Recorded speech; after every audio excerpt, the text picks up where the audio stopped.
The moment I slid into seat 2A, my dad's voice cut through the cabin like it always did, sharp, ringing, and uncompromising. "You don't belong in first class," he said, making sure everyone around us heard. A few people laughed. My brother leaned back and smirked. "First class is for people who can actually afford it." I didn't argue. I didn't correct him. I just stayed quiet because growing up in my family taught me that defending myself only made things worse. What they never noticed was how long I'd stopped asking for their approval. Silence had become my survival skill.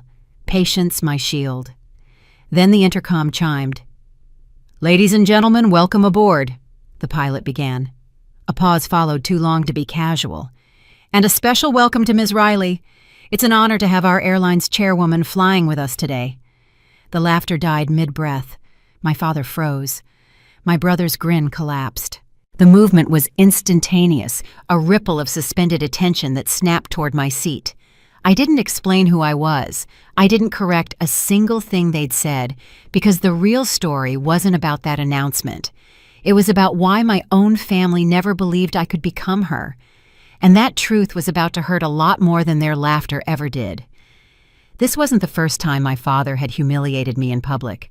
It was simply the most recent in a lifetime of moments where he felt completely confident in making me small. His casual cruelty was the most telling detail. No hesitation, no deference, not even a fractional doubt that he might be mistaken. That was the thing about my father. He never considered being wrong about me. The flight attendant who'd witnessed the whole exchange was now standing awkwardly near the galley, pretending to organize something that didn't need organizing. A woman across the aisle gave me a small nod, something like respect in her eyes. My mother sat one row back, her hands folded tightly in her lap. She hadn't laughed when my father made his comment, but she hadn't stopped him either. She never stopped him. In 40 years of marriage, I couldn't recall a single time she'd contradicted him about anything that mattered. I remembered being 12 years old at my cousin's graduation party. My father had announced to the entire gathering that I was the difficult one in the family. He'd laughed when he said it as if it were a joke everyone was in on.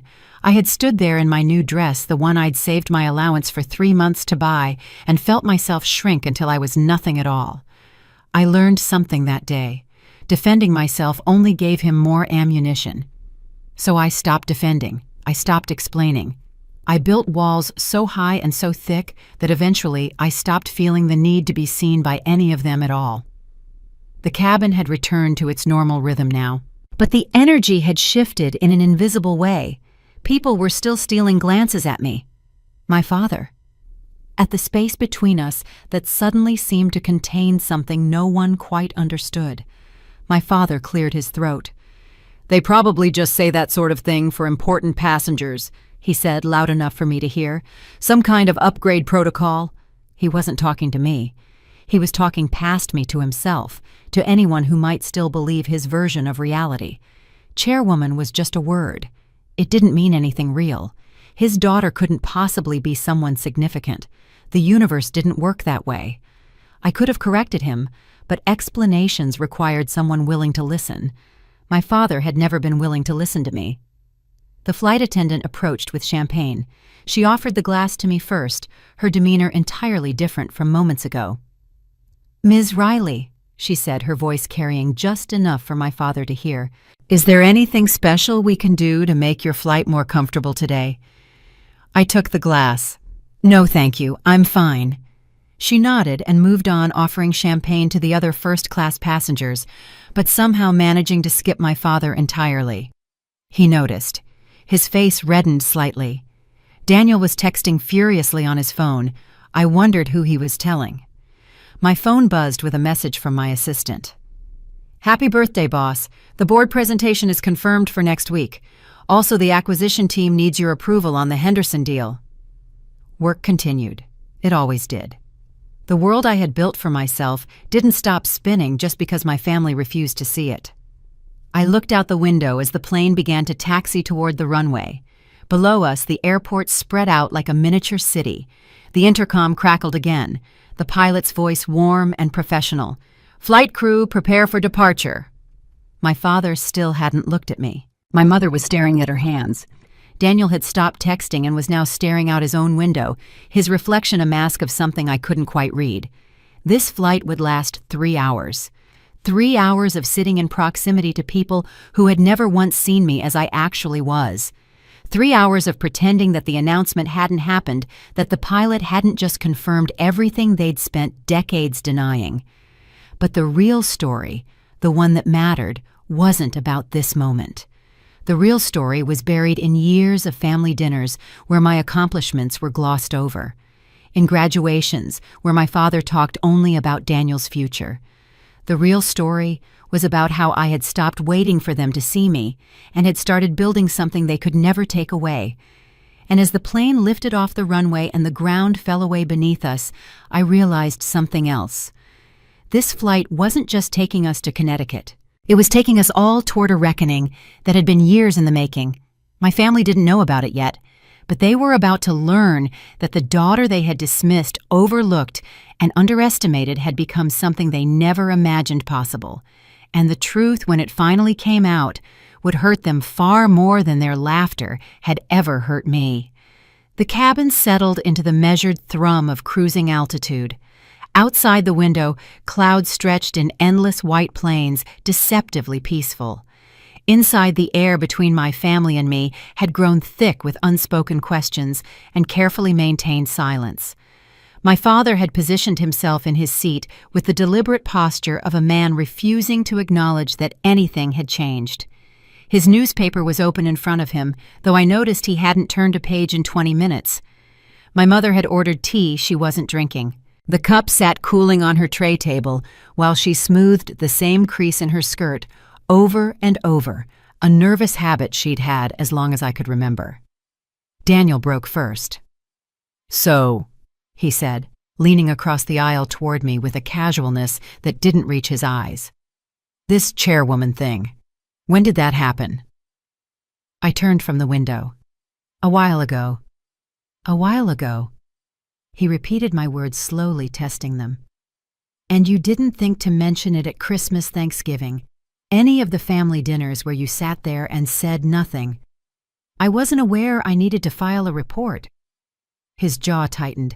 "That's not what I meant, and you know it." "Do I?" The flight attendant appeared between us, offering to refill drinks. The interruption gave Daniel time to regroup. When she moved on, his approach had shifted, softer now. "Look, I'm just surprised, that's all. You have to admit it's a lot to process." I returned my attention to the window. My father's voice cut through the pause. He still didn't look up from his newspaper. "Your brother's right. You should have told the family." The words were delivered with the same tone he used when correcting a subordinate at his law firm. Matter of fact. Final. "We shouldn't have found out this way." I let the silence stretch for a moment before responding. "Found out what exactly?" Now he looked up. His eyes met mine, and in them I saw uncertainty. He wasn't sure what I was asking, whether I was challenging him. "Whatever this is," he gestured vaguely toward the front of the plane, "this chairwoman business. It's not business, it's my position." "Same thing." He folded his newspaper with precise movements. "The point is, family matters should be discussed within the family first. You know how it looks when we're caught off guard like this." There it was, concern for how things looked, how they appeared. The Harrington family reputation potentially embarrassed by a daughter who had achieved something without their knowledge or permission. "I wasn't aware the family was interested in my career developments," I said instead. My voice was even, calm, the same tone I used in board meetings when someone tried to derail the agenda. My mother finally spoke. "Cassie, that's not fair. We've always been interested in your life." I turned to look at her. The pleasant expression she wore was like armor against any unpleasantness. "When was my birthday?" I asked. She blinked. "What?" "My birthday. When is it?" Her mouth opened slightly, then closed. Her eyes darted to my father, seeking rescue. None came. It's coming up, isn't it? In the spring?" "It's today." The word landed like a stone in still water. My mother's face went through several expressions in rapid succession. Surprise, embarrassment. "Of course. Of course it is. I'm sorry, sweetheart, with all the preparation for the anniversary party, it's fine. I cut off the explanation before it could fully form. I wasn't expecting anything. Daniel shifted in his seat. 34 today, he said. Big year. The fact that my brother knew my age when my mother didn't know the date felt like its own kind of verdict on our family. My father cleared his throat. We can discuss all of this at home. Your mother's party is the priority right now. 40 years is a significant milestone. Let's keep the focus where it belongs. Where it belongs. On them. On anything other than the daughter who had achieved something without their blessing. The flight attendant approached again, this time with a small plate of chocolates, arranged in a decorative pattern. A small birthday acknowledgement from the crew, Miss Riley, she said, her voice warm. We hope your day is special. She placed the plate on my tray table with a genuine smile. My family watched in silence as a stranger showed me more birthday recognition in 30 seconds than they had managed in 34 years. They know who she is, Daniel observed. There was an edge to his voice now. Everyone on this plane knows who she is, except us. That's enough. My father's tone carried the warning he'd used throughout our childhood, but I wasn't a child anymore, and his warnings no longer carried weight. You're right, I said to Daniel. Everyone knows who I am, everyone except the people who share my last name. My father's face reddened. He wasn't used to being challenged. We'll discuss this at home, he repeated, but the authority in his voice had slipped. He was reaching for control and finding only air. The rest of the flight passed in fragments of strained normalcy. No one asked about my work. No one asked how I'd become the chairwoman of an airline. No one asked about my life, my days, my world that existed entirely outside their awareness. They asked nothing because I realized they didn't actually want to know. Knowing would require acknowledging that I had become something they hadn't authorized, that I had succeeded not because of them, but in spite of them. As the pilot announced our descent into Hartford, my father finally spoke again. His voice was quiet now, almost cautious. When we get to the house, let's not make this weekend about you. Your mother has been planning this party for months. She deserves to have her moment without any complications. Complications. That's what I was. I understand, I said. The plane touched down with a gentle bump. My father stood first, reaching for his bag. He didn't wait for me. My mother followed him, her hand briefly touching my shoulder as she passed. Daniel lingered. We should talk later, he said. Just us. I want to hear about this chairwoman thing. Do you? Yeah. He nodded slowly. I think I really do. Then he was gone. I stayed for a moment longer, watching through the window. When I finally stood and made my way off the plane, my family was waiting in the jetway. Let's go, my father said without looking up. We'll discuss everything properly at home. I followed them through the airport, a stranger walking among strangers who happened to share my blood. But something had shifted in the hours since takeoff. A line had been crossed, a truth had been spoken into the air by someone outside our family's careful fiction. My family didn't know it yet, but the reckoning had already begun. The house looked exactly as I remembered it. White colonial with black shutters, the lawn a manicured green tapestry extended to the curb. A flagpole displaying the American flag alongside the Connecticut state flag, a touch my father had added during his brief interest in local politics. Everything about this house was designed to project stability, success, the kind of family other families envied. Standing in the driveway, I felt the familiar weight of homecoming settle over me. Not warmth, not comfort, weight. We entered through the side door, the one that led through the mudroom into the kitchen. My mother immediately began checking on preparations for tomorrow's party. Caterers would arrive at 9, the florist at 10, guests at 6. 40 years of marriage celebrated with military precision. My father disappeared into his study without a word. Daniel followed him. I heard the door close, then muffled voices. Discussing me, probably. Strategizing, deciding how to handle the complication I had become. I brought my bag upstairs to my old bedroom. It had been converted into a guest room years ago, all traces of my teenage self erased in favor of neutral bedding and tasteful art prints. Only the view remained the same. The massive maple tree outside its intricate lattice of winter branches etched against the pale spring sky. I unpacked mechanically. Hung tomorrow's outfit in the closet, placed toiletries in the bathroom I would share with no one, went through the motions of being a guest in the house I grew up in. The knock came around 6. "Cassie."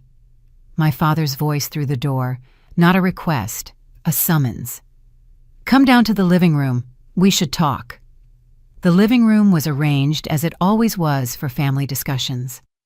My father is in his armchair by the fireplace. My mother is in the love seat, Daniel on the couch, leaving space that clearly indicated where I was expected to sit. A tribunal. That's what it felt like, the accused being called before the court. I sat. "Your mother and I have been discussing the situation," my father began. He was using his lawyer voice, measured, authoritative, "and we think it's important to clear the air before the party tomorrow." Clear the air. Yes, about this development of yours. Development, as if my career were a minor inconvenience, an unexpected growth that needed to be addressed. "What would you like to know?" He leaned back in his chair, steepling his fingers. "Let's start with why your family was kept in the dark." The accusation was implicit. I had deceived them, hidden things, been secretive and untrustworthy.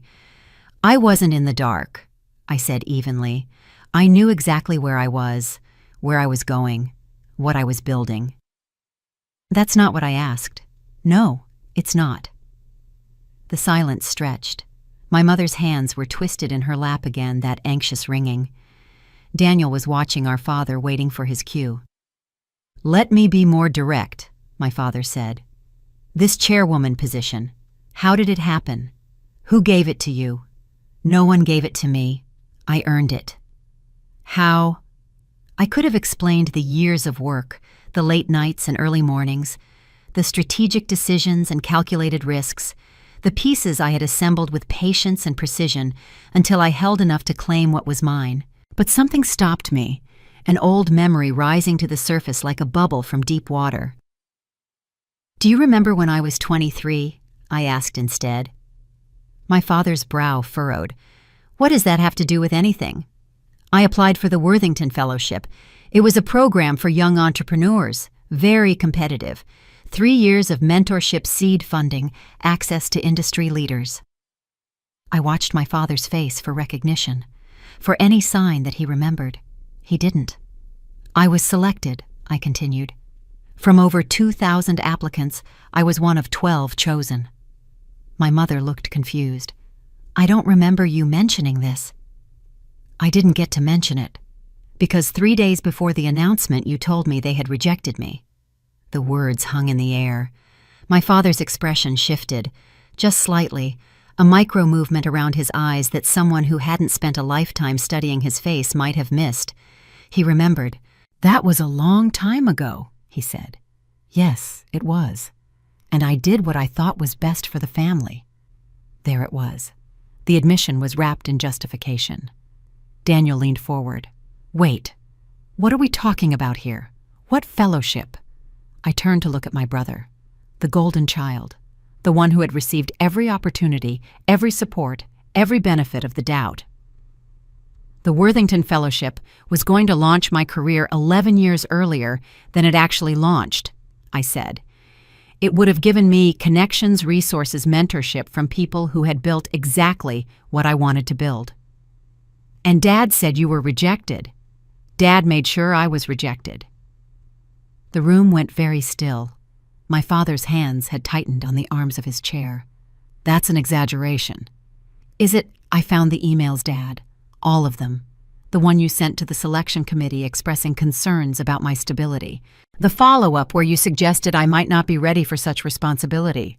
The final one where you thanked them for their understanding about a difficult family situation." My mother's face had gone pale. "Robert, what is she talking about?" "It was complicated," my father said, but his voice had lost its authority. "You were young, too ambitious. You needed to learn patience to follow the proper path. The proper path was the one you chose for Daniel, not for me. Daniel was staring at our father now. "Did you really do that?" "He did what he thought was best for the family." I repeated my father's own words back to him. "Isn't that right, Dad? That's what you always say when you've decided something for someone else. It's for the family, for their own good, for the proper order of things." The fireplace crackled. Outside, a car passed on the quiet street. "I was supposed to be the difficult one," I continued. "The one who needed guidance. The one who couldn't be trusted with her own decisions. And you made sure the world saw me that way, even when it wasn't true." "That's not," my father started.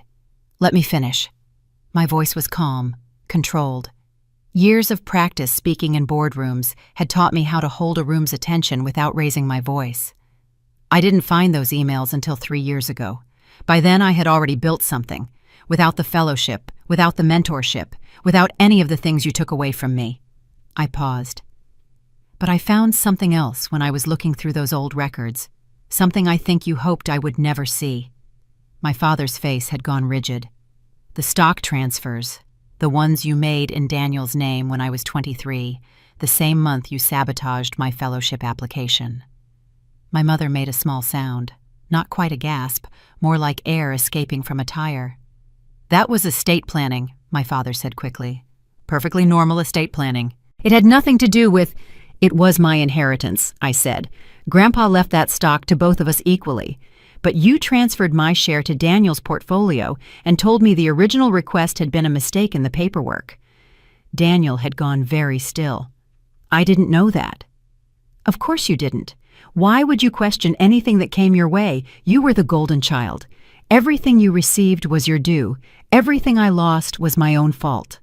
The room felt smaller now, walls pressing in, the perfect living room with its coordinated decor and family photos on the mantel, all of it suddenly exposed as a facade. "You had already decided who I was allowed to be," I said, "before I had the chance to decide for myself. And every time I came close to becoming something more, you found a way to stop it." My father stood abruptly. "This is exactly what I was afraid of.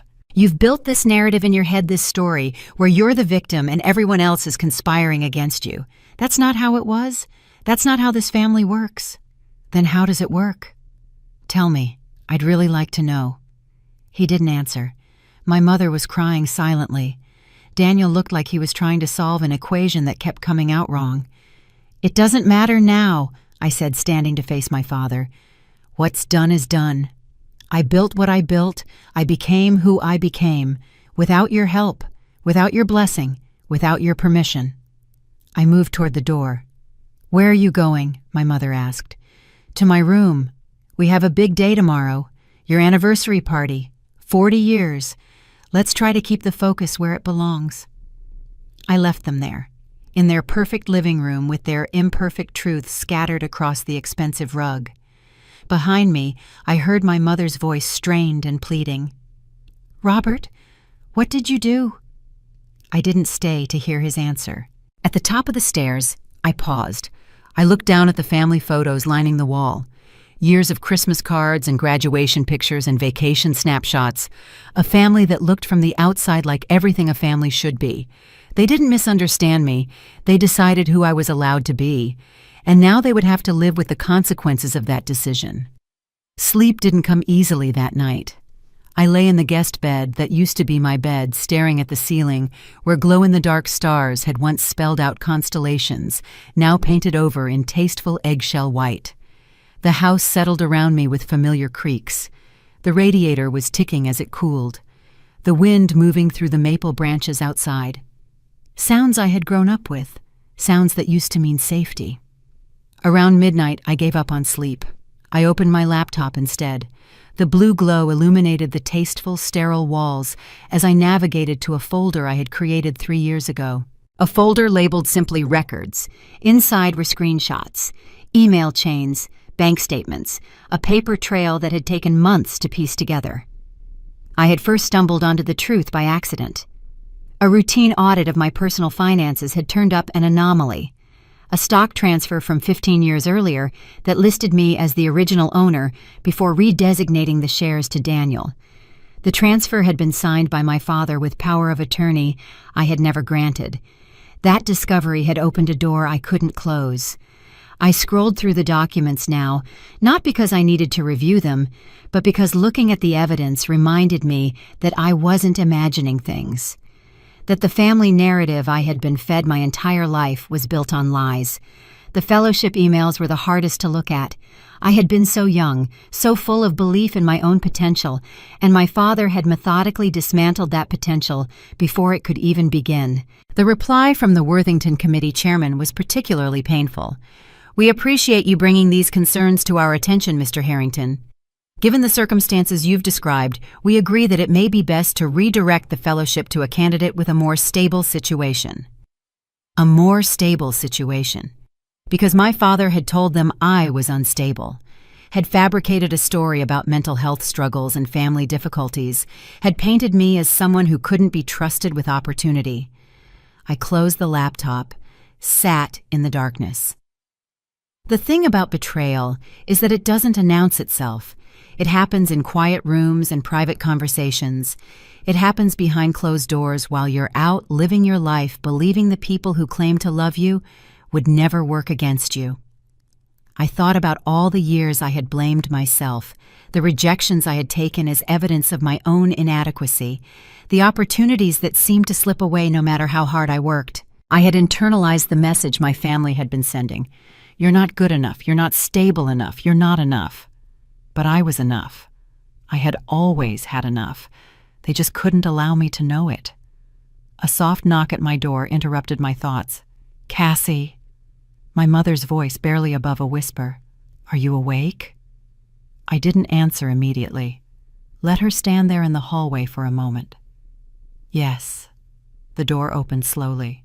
My mother stood silhouetted against the hallway light, her robe wrapped tight around her thin frame. She looked older than she had that afternoon, diminished somehow. "Can I come in?" I turned on the bedside lamp, gestured to the chair by the window. She sat carefully as if the chair might break. For a long moment she didn't speak, just sat there with her hands clasped looking at the floor. "I didn't know," she finally said. "About all of it. The fellowship, the stock transfers. I swear I didn't know." I watched her face, looking for the tell, the sign that she was lying to save herself. But all I saw was exhaustion, and maybe something that looked like shame. "You knew something," I said. "You've always known something was wrong with how this family treated me." "I knew your father and Daniel had a special bond, that they understood each other in ways I couldn't always follow." She paused. I hoped you and I had our own bond." "Did we?" Her eyes met mine. Tears were forming, but she blinked them back. "I tried, Cassie. In my own way, I tried. Trying isn't the same as doing. Trying not to stand up to Dad when he dismissed everything I accomplished. Trying isn't remembering my birthday. Trying isn't protecting me." "I know," her voice cracked. "I know." We sat in silence. The maple tree scratched against the window. Somewhere in the house a floorboard creaked. "He told me once," my mother said slowly, "that you were too ambitious. That your ambitions would hurt you if they weren't managed." Managed. His word. I asked him what he meant. He said you didn't understand how the world worked, that you needed protection from yourself. She wiped her eyes. I believed him. Or I let myself believe him because it was easier than arguing. And Daniel was Daniel too ambitious. Daniel was different. Your father saw himself in Daniel. The same temperament, the same drive, the same way of looking at the world. And what did he see in me? My mother was quiet for a long moment. "He saw your grandmother, his mother. A woman who challenged him, questioned him, refused to accept his authority. They never reconciled before she died. I think he was afraid you would be the same." I absorbed this. My grandmother had died before I was born. I knew almost nothing about her except that she was rarely mentioned. "So he decided to neutralize the threat," I said, "before I could challenge anything. I don't know if he thought of it that way, but yes, he wanted to keep things under control, keep the family structure intact. With Daniel at the top and me at the bottom, My mother didn't disagree. I stood and walked to the window. The neighborhood was dark and quiet, houses full of families with their own secrets. "Why are you telling me this now?" "Because I saw your face today, on the plane, when he said what he said, and I realized I've been watching that same expression for 30 years and pretending it didn't matter." "Did it matter to you? It should have mattered more." I turned back to face her. This woman who had given birth to me, raised me, watched me struggle, who had chosen peace over justice every single time. "The party tomorrow," I said, 40 years of marriage, that's what you're celebrating. It's what I'm expected to celebrate. Do you want to celebrate it?" She didn't answer, and in that silence, I heard everything she had never been brave enough to say. "Go to bed, Mom. Tomorrow will be a long day." She rose slowly from the chair, paused at the door. "I'm sorry, Cassie, for all of it. I know that doesn't fix anything, but I need you to know." "I know you're sorry. I've always known you were sorry. But sorry didn't change anything." She nodded once, and then she was gone. I sat back down on the bed. My laptop was still closed on the nightstand.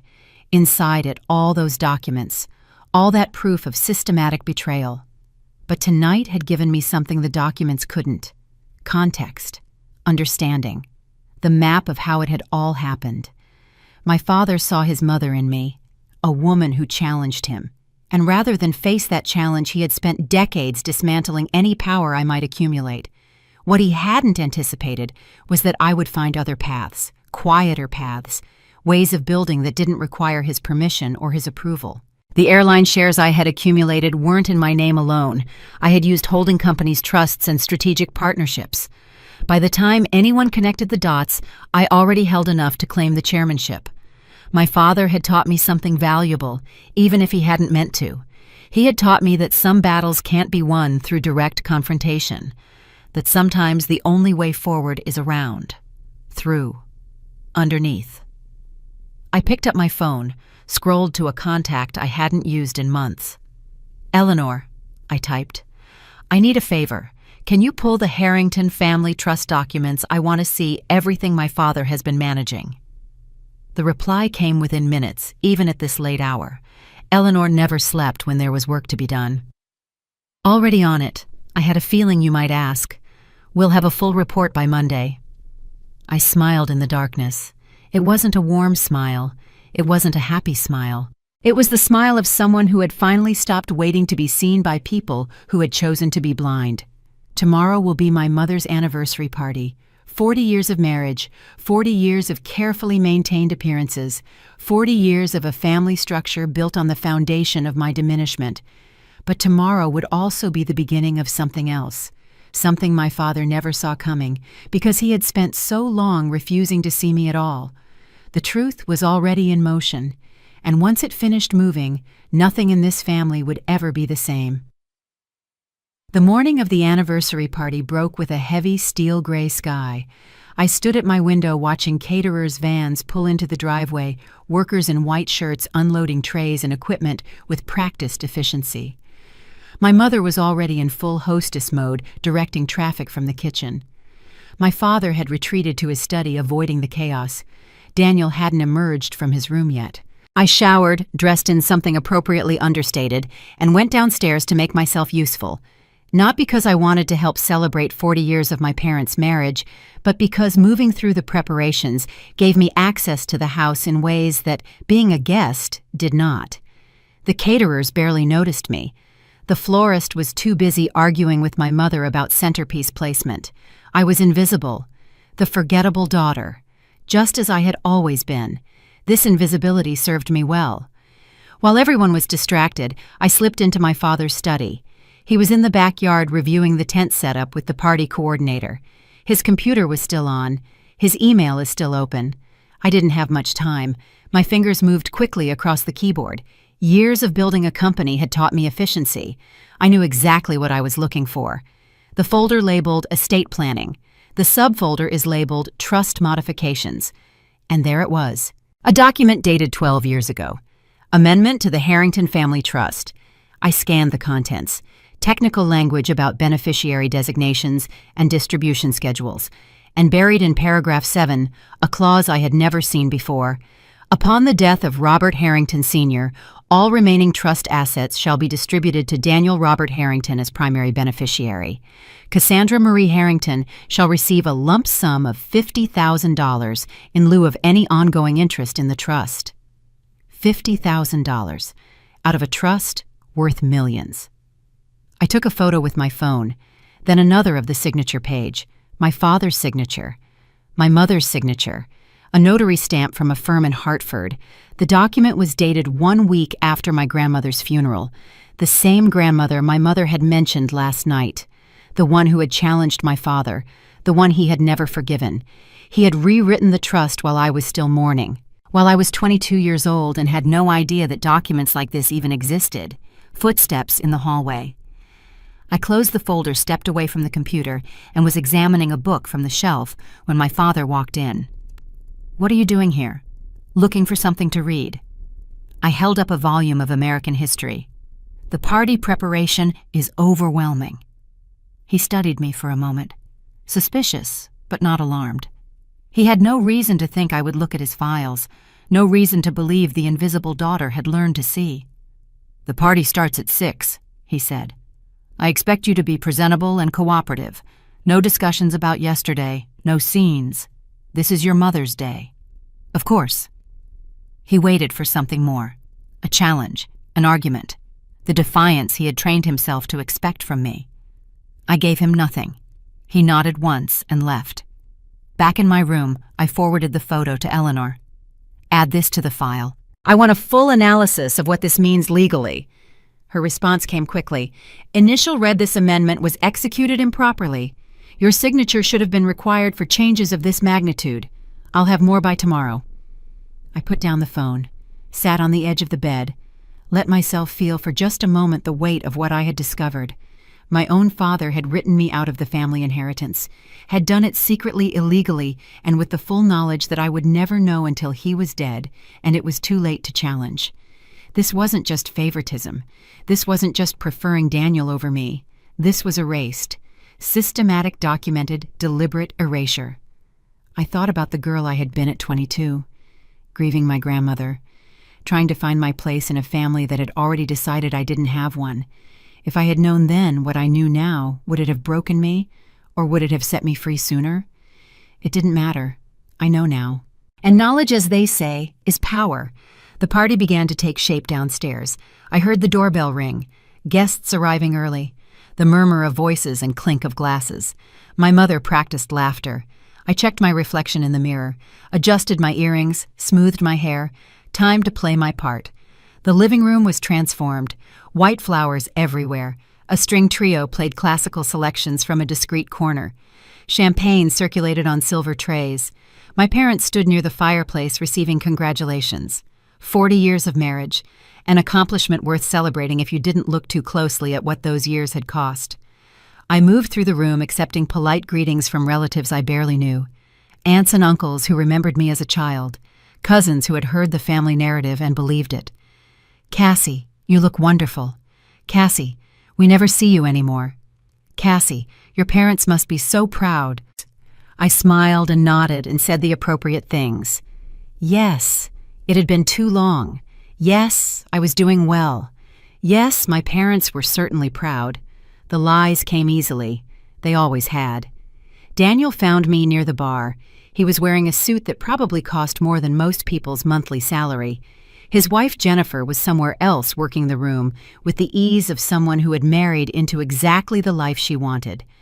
"We should talk," he said, "about yesterday. Now, later, after the toasts." He moved away before I could respond. But there was something in his expression I hadn't seen before. Uncertainty, maybe even fear. The evening proceeded according to schedule. Toasts to the happy couple, stories about their courtship. Photos projected on a screen showing 40 years of family history. I appeared in some of those photos, always at the edge, always slightly out of focus, a presence that could be cropped out without anyone noticing. My father gave a speech about partnership and commitment. My mother wiped away tears.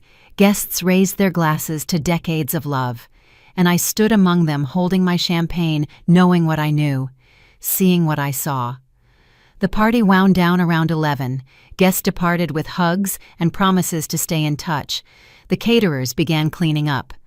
My mother finally sat down exhausted and satisfied. Daniel appeared at my elbow. "Now." I followed him to the back porch. The night air was cold but not unbearable. We stood in the darkness looking out at the backyard where so many family gatherings had taken place. "I've been thinking about what you said yesterday," he began. "About the fellowship, the stock transfers, all of it." I waited. "I didn't know, Cassie. I swear I didn't know about the fellowship, about Dad sabotaging you." "But you knew about the stock." He hesitated. "I knew I received shares that were supposed to be split. Dad said it was a tax strategy, that you had agreed to it. And you believed him." "Why wouldn't I? He's our father. He's always done what's best for the family." "What's best for you, for him, not for the family, not for me." Daniel turned to face me. In the dim light, he looked younger, more like the boy I remembered from childhood before the roles had calcified, before he became the golden child, and I became the mistake. "I'm sorry," he said. "I know that doesn't fix anything, but I'm sorry for not asking questions, for accepting what was given to me without wondering who it was taken from." It was more than I had expected from him, more self-awareness than I thought he possessed. "There's more," I said. "Things I found today, things about trust." His expression shifted. "What things?" "Dad rewrote the trust after Grandma died. He cut me out almost entirely. Give everything to you." Daniel was quiet for a long moment. "Are you sure?" "I have the documents." "Jesus." He ran a hand through his hair. "Jesus, Cassie, I had no idea it went that far." "Would it have mattered if you did?" He didn't answer, and that silence told me everything I needed to know about my brother. He wasn't evil. He wasn't even particularly malicious. He was simply someone who had never had to think about where his advantages came from. "What are you going to do?" he asked finally. "I don't know yet. I'm still gathering information." "If you're planning to go to war with Dad, I need to know. I have a family, a business. Things could get complicated." "Everything's already complicated, Daniel. It has been for a long time. We were just pretending otherwise." I left him on the porch, went back inside, found my mother cleaning up in the kitchen. "You should rest," I said. "The caterers will handle this." She looked up at me. Her eyes were red from the emotional evening, but there was something else there too, a question she wasn't brave enough to ask. "Good night, Cassie. Thank you for being here." "Good night, Mommy." I climbed the stairs to my room, closed the door, sat in the darkness with my phone in my hand. Eleanor had sent another message. "Trust amendment is definitely improper. Multiple grounds for challenge, but the statute of limitations makes it complicated. We need to talk about strategy." I typed back, "Monday, first thing, and pull everything else you can find. If there's one hidden document, there are probably more." I set the phone aside. I looked out at the maple tree. My father had spent decades building walls around his power, around his narrative, around the family structure he had designed to serve himself. But walls have foundations, and foundations can be undermined. I didn't know yet exactly what I would do. Confrontation seemed pointless. Legal action was possible, but messy. Going public would destroy relationships that were already damaged beyond repair. But I knew one thing with absolute certainty. I was done being invisible. I was done being erased. And whatever came next, I would face it on my own terms. I left Connecticut on Sunday afternoon. My mother hugged me at the door. My father shook my hand. Daniel watched from the window as I got into the car that would take me to the airport. 3 days later, I was in Manhattan, a different world from the quiet streets of my parents' neighborhood, glass and steel, the constant movement of people who had somewhere to be. Eleanor had arranged the meeting, a private room at a law firm in Midtown. Not her firm, somewhere neutral, somewhere my father's name didn't carry weight. The woman waiting for me was striking with the composed posture of someone whose authority was never questioned. Her silver hair was drawn back impeccably. Victoria Chen, one of the top trust litigation attorneys in the country. Eleanor had called her the person you go to when you need to understand the game you're actually playing. Ms. Riley. Victoria extended her hand. Eleanor speaks highly of you. She speaks highly of you. We sat across from each other at a long conference table. Victoria had already reviewed the documents I had sent, the trust amendment, the fellowship emails, the stock transfers. Let me start with the obvious question, she said. What outcome are you hoping for? I had thought about this during the flight, during the sleepless nights since the party, during every moment I wasn't distracted by the demands of running an airline. I want to understand my options, all of them, before I decide anything. Victoria nodded. Smart. Most people come in wanting to burn everything down. That rarely ends well. She opened a folder, spread papers across the table. Here's what we're looking at.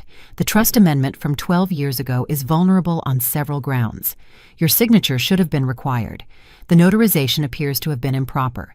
And there's evidence of what we call undue influence, given the timing and circumstances. So I could challenge it? You could, but there are complications. She pointed to a timeline she had drawn. The statute of limitations for direct challenge has likely expired. However, there are other avenues. Fraud claims have different timelines, and if we can demonstrate ongoing concealment, we can argue the clock hasn't started yet. How likely is success?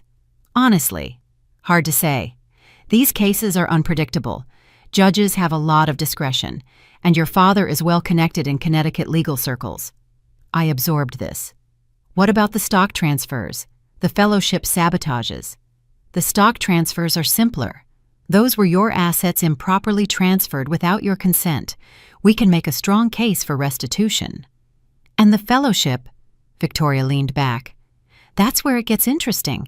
Your father didn't just write a letter expressing concern. He made specific false statements to the selection committee. That's defamation, tortious interference, potentially fraud. Potentially. The challenge is proving damages. You've done remarkably well without the fellowship. A court might say you have no grounds to claim harm. I thought about the years of struggle, the extra time it took to build what I built, the opportunities lost, the confidence shattered. The harm was real. I believe you, but courts deal in numbers, dollars, quantifiable loss. We sat in silence for a moment. The city hummed outside the windows. Let me ask you something else, Victoria said. Your father, what kind of man is he? Controlling, traditional. He believes in hierarchies, order, his word being law. And when challenged, he doubles down, finds ways to reassert control. He doesn't admit mistakes. Victoria nodded slowly. That's useful information. Because here's what most people don't understand about situations like yours. The legal system is one tool, but it's not the only tool, and sometimes it's not even the best tool. What do you mean? I mean that men like your father, they thrive on direct confrontation. It gives them a battlefield they understand, rules they can manipulate, a stage where they can perform righteousness. So what's the alternative? Victoria leaned forward. Systems. Consequences that come through systems rather than conflict. If your father did what you believe he did, he left traces. Paper trails, people who witnessed things, patterns that can be documented. And then you let the system work. Not the legal system necessarily, the social system, the professional system, the family system. Once certain truths become known to certain people, consequences follow without anyone having to swing a sword. I considered this. It aligned with something I had learned in business. The most effective power moves were often invisible. Changes in board composition that seemed routine until they weren't. Strategic acquisitions that looked random until the pattern emerged. You're talking about exposure without accusation. I'm talking about letting reality speak for itself. Your father built a narrative. You can build a different one. Document everything. Verify everything. And then let the documentation exist where it can be seen. By whom? That depends on what outcome you want. Family members who might benefit from knowing the truth, professional colleagues who might reconsider their respect for him, future generations who deserve an accurate record. I stood. I walked to the window. The city stretched out below millions of people navigating their own complicated lives. My father believes he was protecting the family, I said, maintaining order, keeping everyone in their proper place. And what do you believe? I believe he was protecting himself, his authority, his vision of how things should be. Then that's the story that needs to be told, not with accusations, not with legal filings, just with truth documented and undeniable. I turned back to face her. What would you do if you were me? Victoria smiled. It wasn't a warm smile. It was the smile of someone who had spent decades navigating battles most people couldn't imagine. I would gather everything, verify everything, build a complete record, and then I would wait. For what?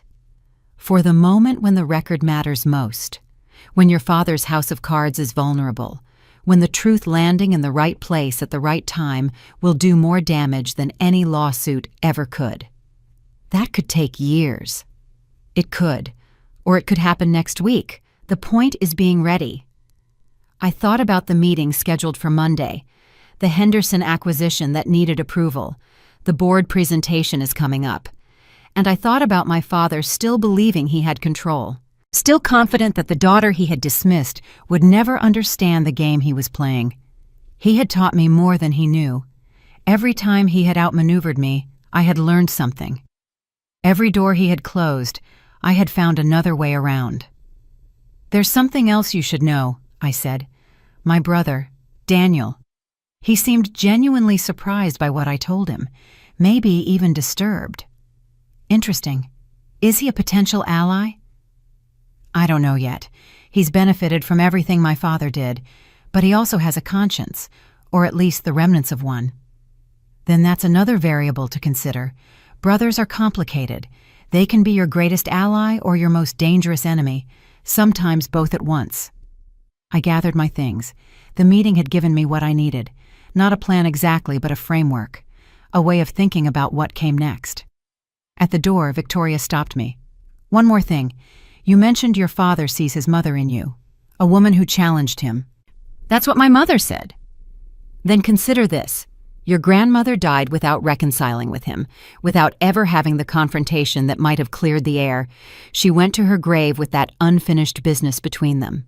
And now you exist. The one who reminds him of her, the one who won't be controlled, the one who succeeded despite everything he did. Victoria paused. You are the confrontation he could never have. Every achievement you accumulate, every bit of power you gain, it forces him to face what he could never face with her. You don't have to say a word. You just have to keep becoming. I left the building, stepped into the March wind. The city swirled around me, indifferent and vast. She was right. I didn't need to confront my father. I didn't need to make accusations or file lawsuits or demand apologies that would never come. I just needed to keep becoming what he had spent my whole life trying to prevent me from being. And that was already happening. It has been happening for years. The revenge wasn't in the future. It was already in motion. 3 weeks passed.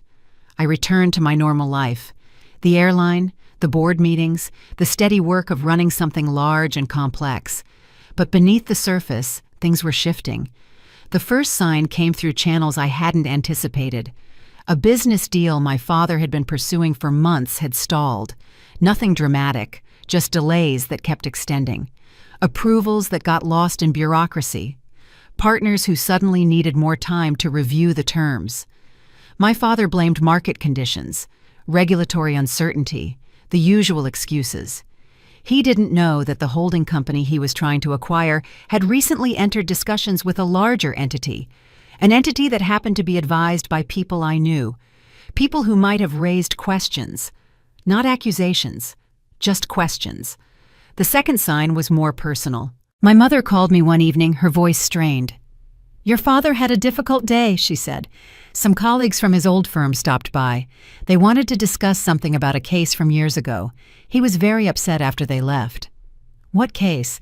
I don't know. He wouldn't tell me, but he spent the rest of the evening in his study. He didn't eat dinner. I didn't ask more questions. I hadn't spread any information, hadn't weaponized it. But information has a way of surfacing when conditions are right. Daniel called me the following week. His voice was different from how it had been at the party. Cautious. Maybe even worried. "Something's going on with Dad," he said. "He's acting strange, checking his emails constantly, making calls behind closed doors." I asked him about it, and he just said, "Business matters." Maybe it is a business matter. Maybe. But it feels like more than that, like he's waiting for something bad to happen. "Why are you telling me this?" Daniel was quiet for a moment. "Because I keep thinking about what you told me. The fellowship, the trust, everything he did. And I keep wondering if there's more I don't know about." "There's always more. That's what scares me." I didn't reassure him. I felt something closer to emptiness, a hollow acknowledgement that what was happening was necessary, even if it brought no joy. "Tell him I'm thinking of the family," I said. "Are you in my own way?" That night I sat on the balcony of my apartment, looking out at the city lights.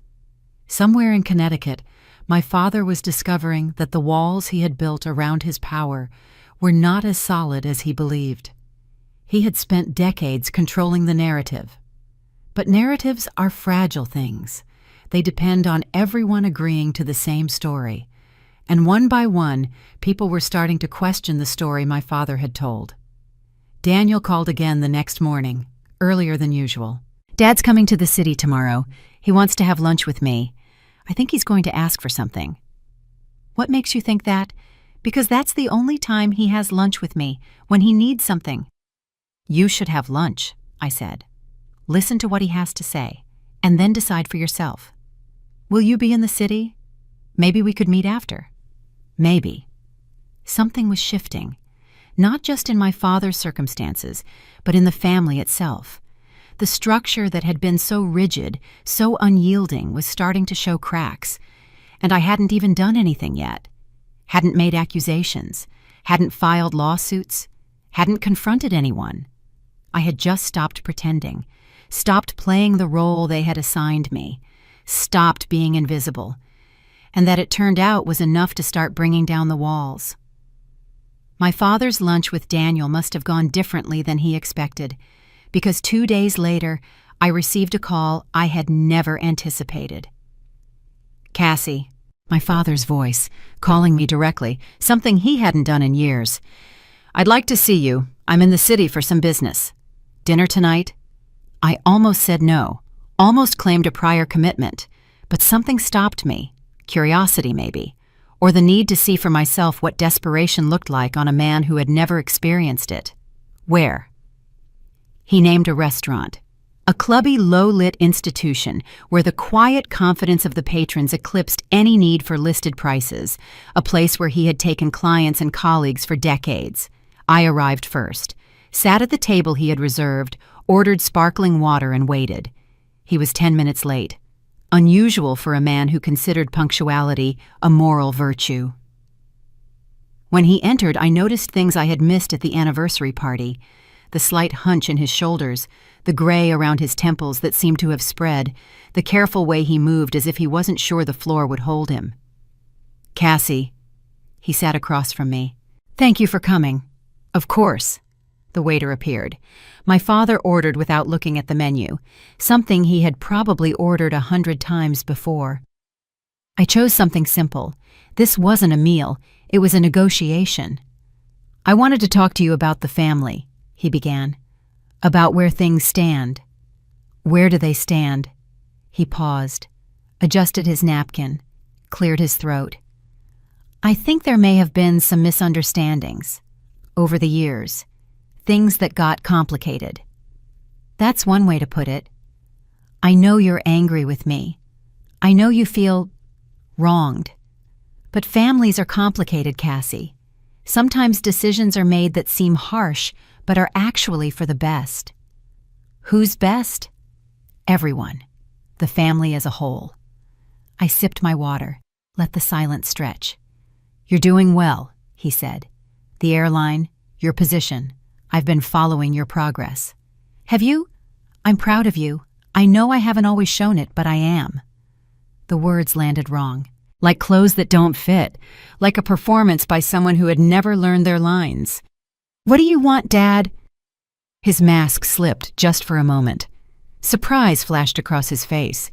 He wasn't used to being asked directly, wasn't used to having his strategies named aloud. "I want us to be a family again, a real family. Whatever has happened in the past, we can move forward." "And what would that look like? You're spending more time in Connecticut, coming to dinners, being part of things." "Being part of things. Yes, you're successful now. You have resources, connections. You could be an asset to the family if you chose to be." There it was, not love, not reconciliation, usefulness. I could be an asset. I could contribute to the family my father had spent decades trying to exclude me from. I see. It wouldn't have to be complicated. We could keep business separate from personal. I'm not asking you to forgive everything, just to participate, to be present. And in return, he blinked. In return, what would I get from this arrangement? Family, belonging, the things everyone wants. I have those things. I built them myself, with people who didn't spend 30 years treating me like a problem to be managed. The waiter arrived with our food. We sat in silence as plates were arranged, glasses refilled. When he left, my father's expression had hardened. "You're making this difficult." "Am I?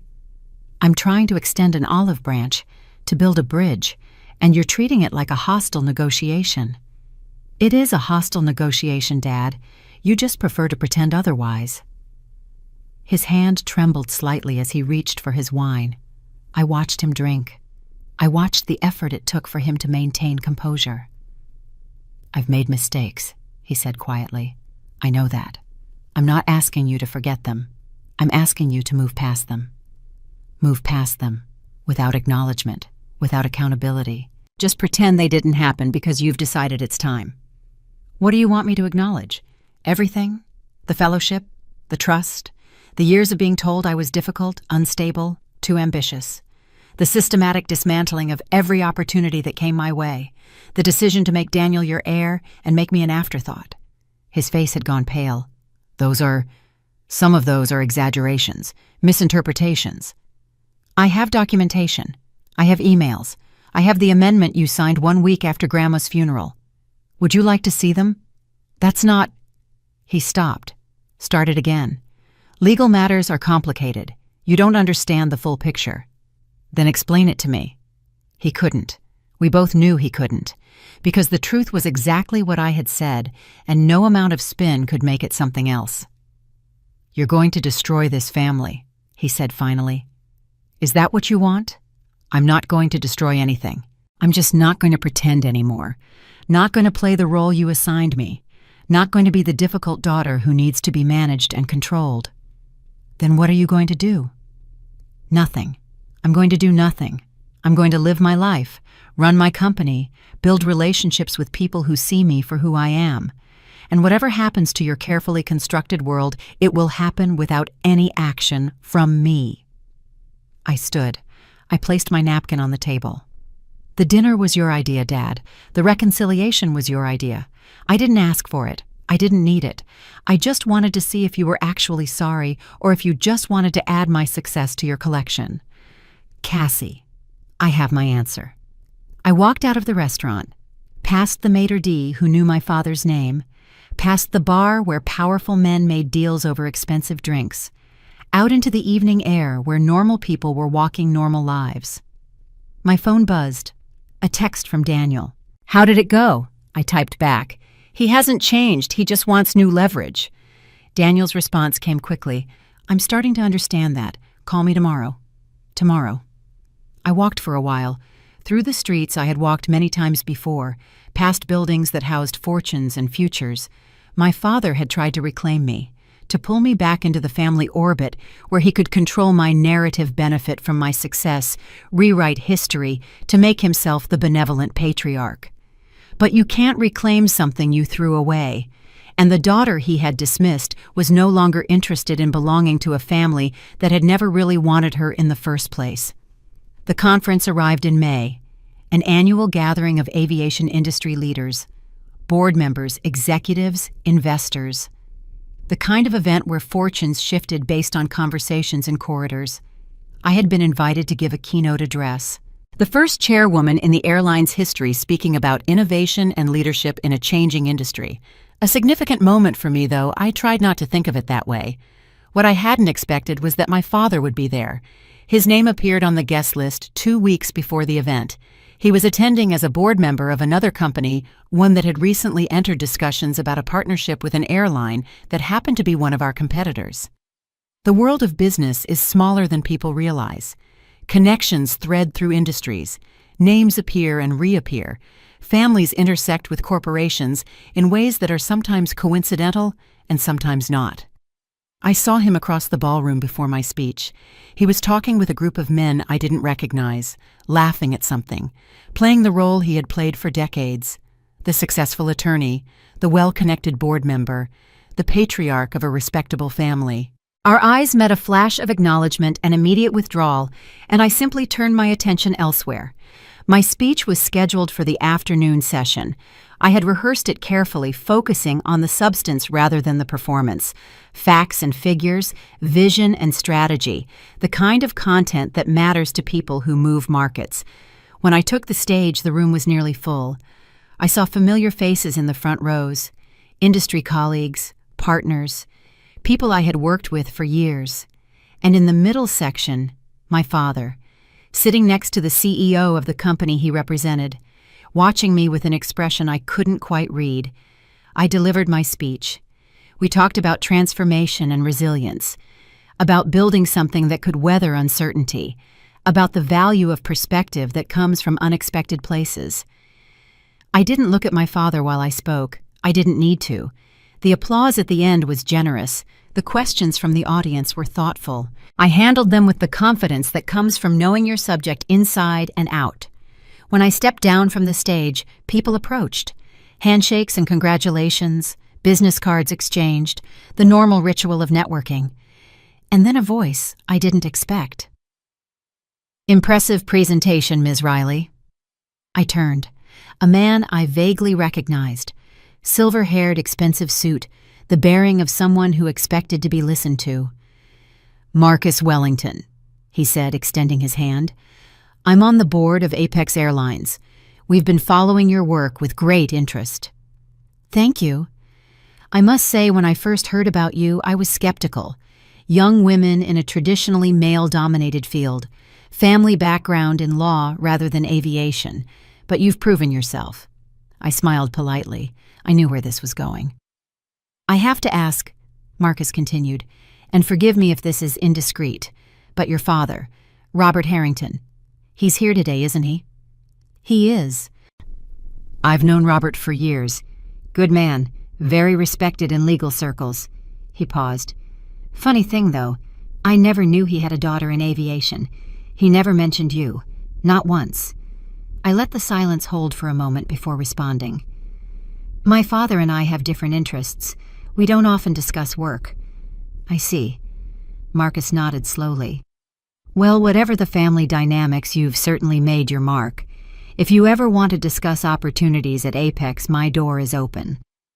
He moved away, but his words lingered. I never knew he had a daughter. My father had spent years telling me I was too ambitious, too difficult, too unstable. But he had also spent those same years making sure no one knew I existed, hiding me from his professional world, erasing me from conversations where my name might have opened doors. I found a quiet corner, pulled out my phone, checked messages. Daniel had texted, "Saw a clip of your speech online. Proud of you." Jennifer, his wife, had added, "Amazing work, we should celebrate soon." Nothing from my parents. The afternoon reception began. More mingling, more handshakes, more business cards. I noticed something as I moved through the crowd. People were looking at me differently, not just with interest, but with curiosity, with questions in their eyes. Word was spreading about my keynote, about who I was, about the disconnect between my visibility and my father's apparent invisibility when it came to acknowledging me. I saw my father across the room again. He was standing with a smaller group now. Fewer people seek him out, Fewer laughs. His posture had changed, less confident, more defensive. One of the men near him said something and gestured in my direction. My father's face tightened. He responded with something that looked like dismissal. The man's eyebrows rose. I watched this exchange without approaching. I watched as the dynamics of the room shifted around my father like sand beneath waves. He had built his reputation on authority, on being the center of things, on having all the information and controlling how it flowed. But now, there was information he didn't control, a daughter he couldn't explain away, a success story that didn't fit his narrative. The reception wound down. People began making their exits. I said goodbyes to colleagues, confirmed follow-up meetings, played the game you play at industry events. As I was heading toward the door, my father intercepted me. A moment. I stopped, waited. "That was quite a speech," he said. His voice was neutral, but his eyes were not. "You've come a long way." "Thank you." Several people asked me about you afterward, about our relationship, about why I never mentioned having a daughter in the industry. "What did you tell them?" I said, "Family matters are private." "That's one way to put it." He stepped closer, lowered his voice.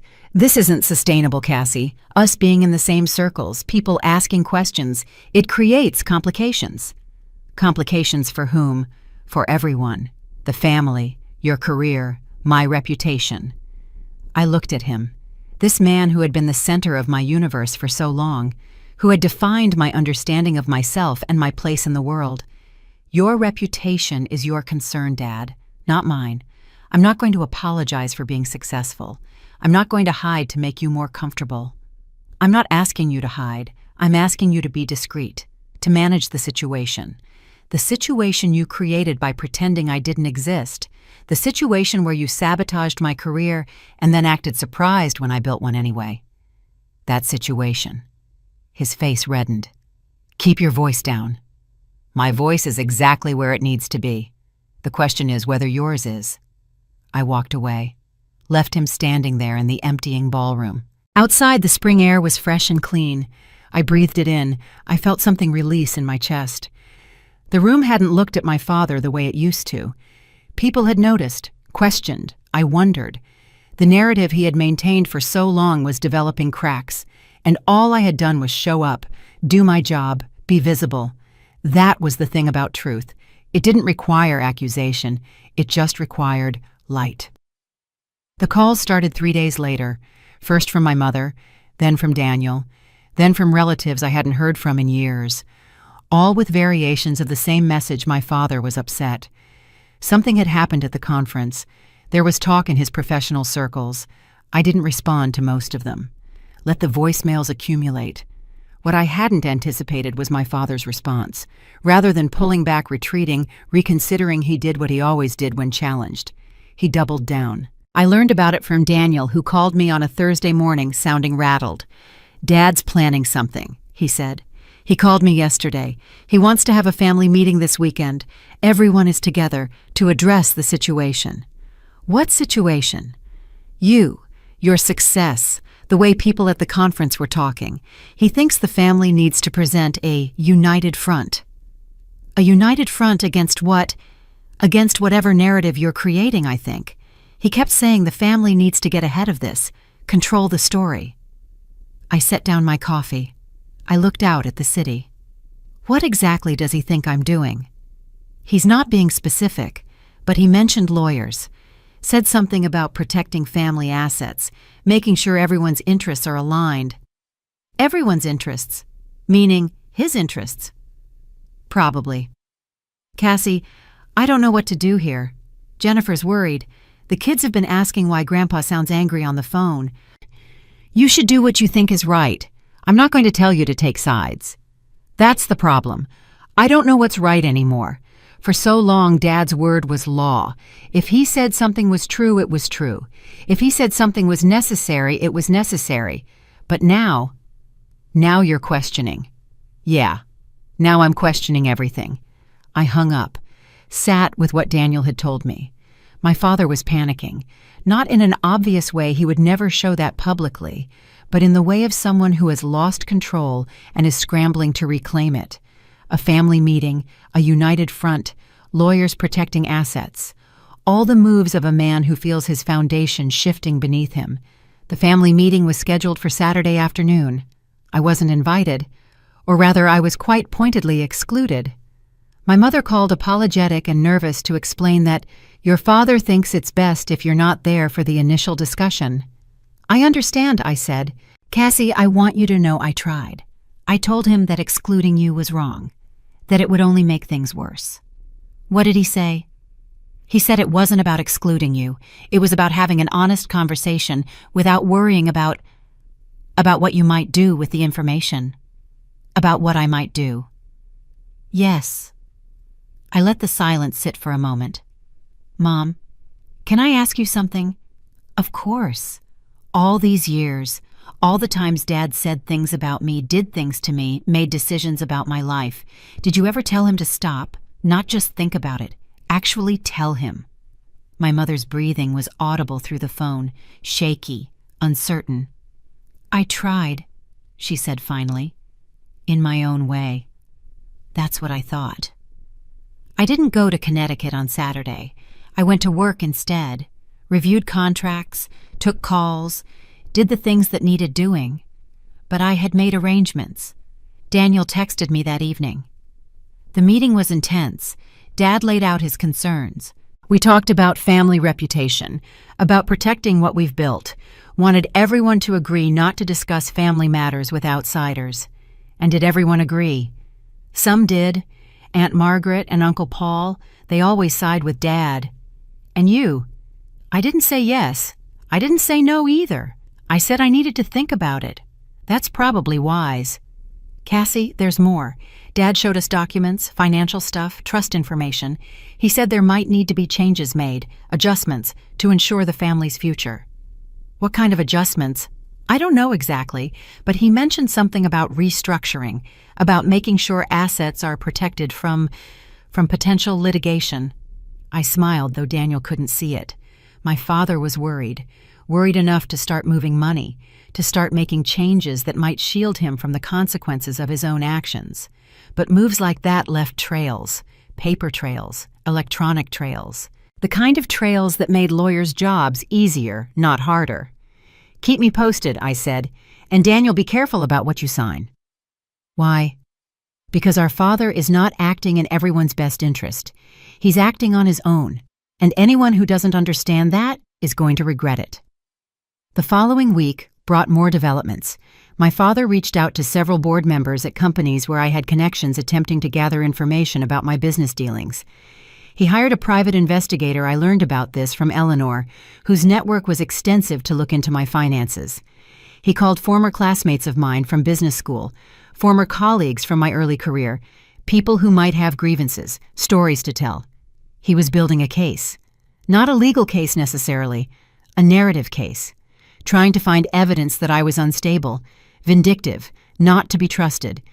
He was using the same playbook he had used when I was 23, reaching out to people, planting seeds of doubt, attempting to control information before it could be used against him. But there was a difference this time. I wasn't 23 anymore. I wasn't invisible. And the people he was contacting knew who I was, knew my work, had seen my success with their own eyes. The seeds he tried to plant found no purchase. Instead, they generated questions about him, about his motives, about why a father would be trying to undermine his own daughter. The private investigator was particularly illuminating. He turned up nothing on me. There was nothing to find, but his inquiries created ripples. People talked. Word spread. Robert Harrington was investigating his own daughter. What kind of family dysfunction would lead to that? My father had spent decades building a reputation for judgment and discretion. Now his actions were calling both into question. I didn't have to do anything. I just had to wait. The shareholders' meeting was scheduled for the first week of June, an annual event, usually routine, presentations about performance, votes on governance matters, the kind of corporate formality that passes without drama. This year was different. The airline had received an acquisition offer, a major competitor looking to consolidate. The board had recommended rejection, but shareholders had questions about valuation, about strategy, about whether the company's leadership was acting in their interests. As chairwoman, I would be at the center of the discussions. What no one expected, what I hadn't entirely expected, was that the meeting would also bring other matters to light. It started with an anonymous letter, sent to the Securities and Exchange Commission with copies to major shareholders, alleging improprieties in trust management involving a company that had early investment in our airline. The company named in the letter was one my father had helped structure years ago, during the period when he was managing family trusts, during the period when my inheritance had been quietly redirected. I learned about the letter from our legal counsel, who called me the night before the meeting. "This is going to come up tomorrow," she said. "People are asking questions. The SEC is making preliminary inquiries. What do you need from me? Clarity about your relationship to the entity named, about any family involvement in our company's early financing." The involvement was minimal. My grandfather invested through the family trust. My father managed that trust. I was excluded from decisions about it. Excluded how? Through an amendment I wasn't informed about, one that transferred my beneficial interest to my brother. Silence on the line. Then, "Do you have documentation of this? Extensive documentation. Can you share it? If the board needs it, yes, I have nothing to hide." The shareholders' meeting convened at 9 the next morning, a hotel ballroom filled with investors, analysts, board members, cameras from financial news outlets. I sat at the front table with the CEO, the CFO, and the lead independent director. We worked through the agenda, performance reports, strategic outlook, the acquisition offer, and why we recommended rejecting it. Then came questions from the floor. Standard inquiries on forward guidance and market capture. The usual concerns. Then a man stood. Gray suit, expensive tie. The kind of person who represents institutional investors. "I have a question for the chairwoman." I nodded. "There have been reports circulating about irregularities in the family trust that was an early investor in this airline. Can you clarify your relationship to that trust and whether there are any conflicts of interest we should be aware of?" The room went very quiet. I had prepared for this, had known since the anonymous letter emerged that this moment was coming. "Thank you for the question," I said. "The trust you're referring to was established by my grandfather and managed by my father. I was originally a beneficiary, but my beneficial interest was transferred to my brother through an amendment I was not informed about at the time. I discovered this several years ago through document review. I have no current financial interest in that trust." The man nodded. "And the irregularities alleged in the letter?" "Those concern my father's management decisions, not my own. I have had no involvement in the trust's administration. Any questions about its operations should be directed to its current trustee." More questions followed. I answered them calmly, honestly, and completely. Each answer led to more questions. Each question revealed more about a pattern of behavior that extended far beyond my personal experience. The meeting lasted 4 hours. By the time it ended, several things had become clear. The trust my father had managed was being investigated, not because of anything I had said or done, but because his actions over the years had created a paper trail that couldn't be explained away. The amendment that had disinherited me was being reviewed by regulators. The notarization appeared to be fraudulent. The signatures were potentially forged, and my father's name, the name he had spent decades building and protecting, was now associated with words like investigation and irregularities in the financial press. I left the meeting, found a quiet corner of the hotel lobby, sat down. My phone was already buzzing, messages from Daniel, from my mother, from relatives who had attended the family meeting the week before. I didn't answer any of them. Instead, I sat and watched the city move past the windows. Business people heading to lunch, tourists consulting maps, the normal flow of normal lives. My father had been exposed, not by accusation, not by confrontation, by the natural consequence of actions he had taken years ago finally catching up to him. I hadn't needed to say a word. The truth had said everything for me. The weeks after the shareholders' meeting passed in a blur of legal proceedings and media attention that I did my best to stay distant from. My father's attorneys filed motions. Investigators requested documents. I gave no interviews, made no public statements. Let my lawyers handle the procedural matters while I focused on the work that had always grounded me. My mother called in late June. She sounded older than I remembered, tired in a way that went beyond physical exhaustion. "Your father's very ill," she said. "The stress, his heart, the doctors are concerned." "I'm sorry to hear that. He's asking for you, Cassie. He wants to talk." I considered this. The man who had spent my entire life dismissing me, undermining me, erasing me, now facing his own mortality, suddenly wanting connection. What does he want to say? I don't know. He won't tell me. He just says he needs to talk to you. Before, I'll think about it. I did think about it, for several days. What would I gain from seeing him? Apologies rarely changed anything, but there was a curiosity that wouldn't quiet, a need to see for myself what happened when all the power structures collapsed. I called my mother back. "I'll come this weekend." The house in Connecticut looked the same. The familiar white colonial facade and the flagpole with its 2 flags now drooping in the stillness of the summer heat. But inside, everything was different. Hospital bed in the study, medical equipment beeping softly, the smell of illness and antiseptic. My father was propped against pillows, his face drawn and pale, smaller than I remembered, diminished. "Cassie," his voice was weak, "you came. Mom said you wanted to talk." "Yes. Sit down, please." I sat in the chair beside his bed. "I've been thinking," he said, "about everything. The trust, the fellowship, all of it." "Have you?" "I made mistakes. I know that now. I thought I was doing what was best, but—" He coughed, took a moment to recover. "But I was wrong. About a lot of things." I waited. "I saw my mother in you," he continued. "From the time you were young. The same stubbornness, the same refusal to accept my authority. So you tried to stop me. I tried to keep things from falling apart the way they did with her, to maintain order. By eliminating the challenger." He closed his eyes. "Yes, I suppose that's exactly what I did." The room was quiet, except for the beeping of the heart monitor. "I'm not asking for forgiveness," he said. "I know I don't deserve it. I'm just asking you to understand. I was afraid, Cassie. My whole life I was afraid of becoming what my father was, so I made sure that would never happen to me. And in the process you became something worse." "Yes."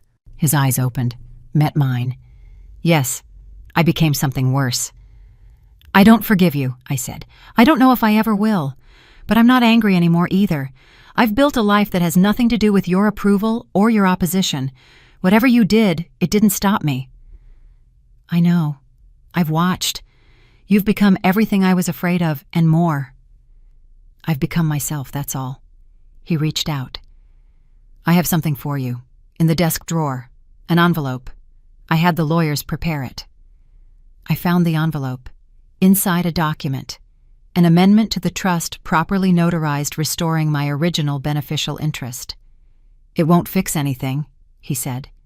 "But it's what I can do. I can still do it." I looked at the document. "Thank you. Will you come back while there's still time?" "I don't know. I'll think about it." I stood, moved toward the door. "Cassie." I turned. "You were right. About all of it. I just wanted you to know that I know." I nodded. And then I left. I drove back to the city that evening, watching the sunset paint the sky in shades of orange and pink. Let the miles pass without music, without distraction. Something had ended, not dramatically, just the quiet conclusion of a conflict that had defined my life. I hadn't won. That wasn't the right word for what had happened. I had simply stopped letting them define me, stopped seeking their approval. I was free. That was the victory. My phone buzzed. "Daniel, I heard you went to see Dad. How was it?" "Complicated, sad, honest maybe for the first time." "Are you okay?" "Yeah, I think I am. Want to get dinner this week? Just us. No family drama. Just brother and sister. I smiled. I'd like that. I hung up. Keep driving. The city lights appeared on the horizon, glittering against the darkening sky. The power isn't in the confrontation. It's not revenge. It's in becoming who you were meant to be, regardless of what they say or do. You can live anyway. You can live, build anyway, succeed anyway. That's the real victory, not winning, being free.